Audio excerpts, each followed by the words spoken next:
Je, umewahi kujiuliza ni sababu gani ambayo inapelekea mtu kubakia katika maumivu ya moyo mara baada ya kukosana na mtu mwingine au kupishana kauli kwa namna moja ama nyingine?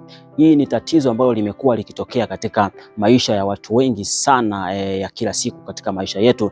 Ni tatizo ambalo limekuwa likitokea mara kwa mara na limewapelekea watu kukosa amani ya moyo na wakati mwingine pia kupoteza kabisa watu marafiki katika maisha yetu ya kila siku.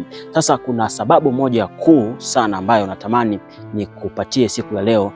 Sababu hii inaitwa rumination. Rumination ni tatizo linalotokana na mtu kurudia matendo ama maneno au kumbukumbu zake katika akili yake juu ya mtu fulani ambaye alimkosea kabisa. Sasa mnamo mwaka 2007 chuo kikuu cha Miami kilifanya tafiti na kugundua kwamba moja kati ya tatizo ambalo linampelekea mtu kubakia katika uchungu wa moyo ni tatizo la rumination. Sasa utafiti huu unathibitisha hivyo kwamba watu wengi ambao wanabakia katika maumivu ya moyo ni wanatokana sababu moja kuu sana ambayo inachangia ni kushindwa kusamehe, kurudia jambo ama neno ambalo lilifanyika na kusababisha kubakia katika maumivu ya moyo.